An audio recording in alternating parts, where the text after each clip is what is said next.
महाभारत 21 महामंडलेश्वर श्री कृष्ण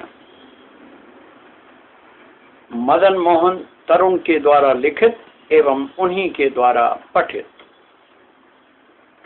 शाल्ब से विकट युद्ध में विजय के पश्चात द्वारका लौटते ही काम्यक वन की ओर चल पड़े श्री कृष्ण अपनी बहन सुभद्रा और उसके नवजात पुत्र अभिमन्यु के साथ।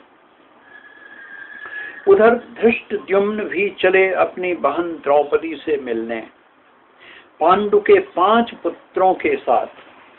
उनमें युधिष्ठिर से उत्पन्न थे प्रतिविंध्य, भीम से सुत सोम, अर्जुन से स्तुतकीर्ति, नकुल से शतानीक और सहदेव से उत्पन्न श्रुत कर्मा।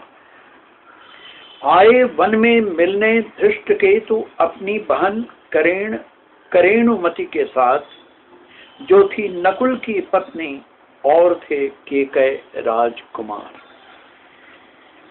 महामंडलेश्वर श्री कृष्ण को देखते ही उठ खड़े हुए सारे पांडव।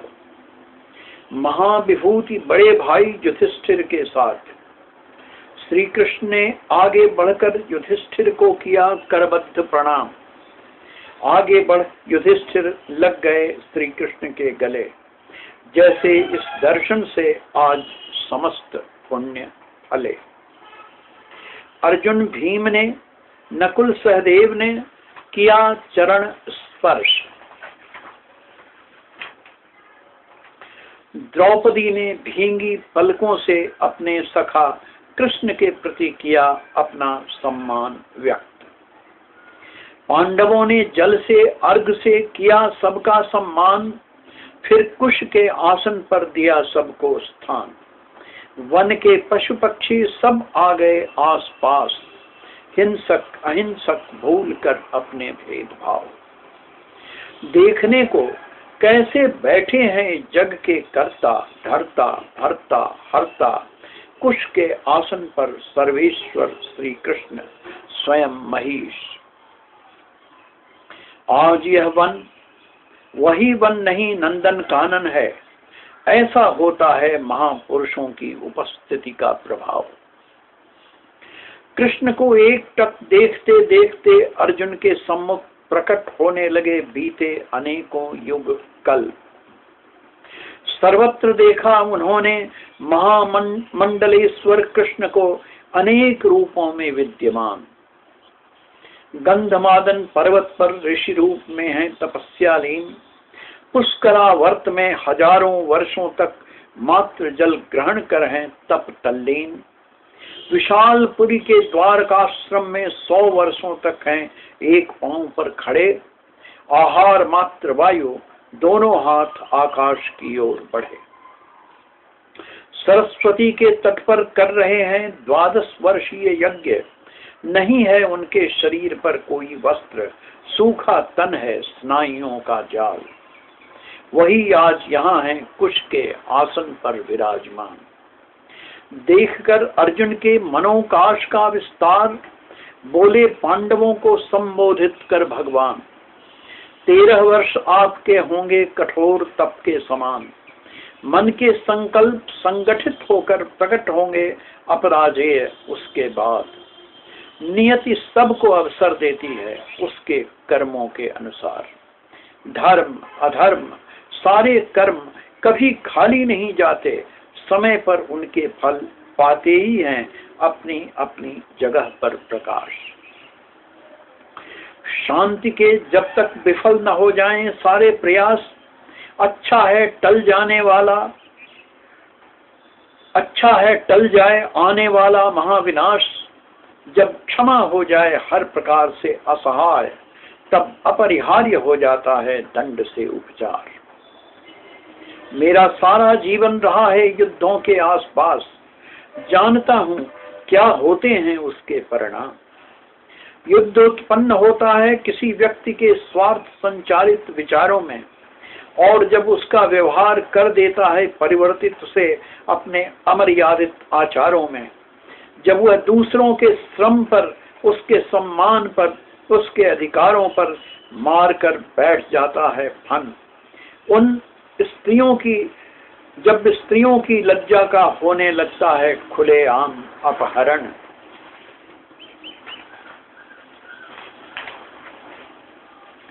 तब भीतर भीतर सुलगने लगती है ज्वालामुखियां, और तब अंततः फट पड़ता है आदमी के भीतर का कुचला सम्मान, छीना गया अधिकार बनकर दुर्धर्ष विनाश। युद्ध में मरते हैं सैनिक, किंतु झेलता है उसे उसका परिवार। हो जाते हैं बच्चे अनाथ, भरे पूरे शहर और गांव बन जाते हैं स्मशान। कहते कहते रुक गए केशव, देखा उन्होंने द्रौपदी की ओर, देखा उनकी सूखी आंखों को, सूखे मुख को, सुना उनके भीतर का हाहाकार। विचलित हो गए केशव, तनिक चुप रहे, फिर बोले, सखी खुले रहने दो अपने बाल, 13 वर्ष और प्रतीक्षा करो खुलने के नए द्वार। यदि तब भी नतमस्तक नहीं आता दुर्योधन दुशासन सकल कौरव परिवार, लज्जा से झुकाए मस्तक लौटाने तुम्हारा खोया सम्मान, तो सच कहता हूँ सखी, तो बनेंगे तुम्हारे ये बाल कराल महाकाल, तब धोना तुम उनके रक्त से अपने बाल। मेरे रथ में कौरवों के विरुद्ध महारथी होंगे गांडीवधारी अर्जुन, और मैं रहूंगा उनका सारथी। और तब जो होगा शंखनाद, उसे याद करेगा युग युग तक सारा संसार। वासुदेव कृष्ण के इन शब्दों से छा गई चारों ओर शांति, नहीं रही किसी के भी मन में भ्रांति। द्रौपदी के आकुल मन के लिए बन गई यह वाणी औषधि।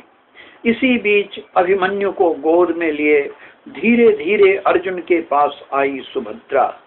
अर्जुन के आहत मन में भी जैसे बहने लगी रसधारा। उन्होंने अपने पुत्र को स्नेह से निहारा, तभी पास आ गए युधिष्ठिर अपने अन्य भाइयों के समेत। सबने उसे चूमा, गले से लगाया।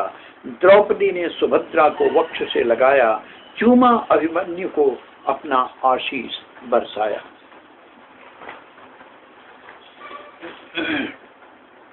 इसी बीच आए अपनी बहन द्रौपदी के पास धृष्टद्युम्न, उनके 5 पुत्रों के पास के साथ। सबके खिल उठे हृदय, वन में पक्षियों का छाया मधुर पूजन। आकुल आहत क्षत विक्षत हृदयों पर मानो पड़ी वर्षा की फुहार। पपड़ी पड़ी सूखी धरती के भी होठों पर जैसे आ गई हल्की मुस्कान। वासुदेव कृष्ण ने मसृण कोमलता से छुआ द्रौपदी का हाथ, फिर मांगा विदा जोड़कर हाथ। करुणा भरे स्नेह के स्पर्श से भींग गई द्रौपदी, क्षण भर को मानो शमित हो गया सारा उत्ताप। आए युधिष्ठिर, वासुदेव ने व्यक्त किया उनके प्रति सम्मान। अर्जुन भीम नकुल सहदेव ने छुए उनके पांव। लौट गई सुभद्रा अभिमन्यु के साथ। प्रेम से मिले नकुल अपनी पत्नी से, सब मिले शेष परिजनों से। लौट गए द्रौपदी के पुत्र धृष्टद्युम्न के साथ। सबने सबसे विदा लिया प्रेम से, आकुलता से ससम्मान। जैसे ही कृष्ण का रथ चला, लगा जैसे पूरा एक युग बीत गया।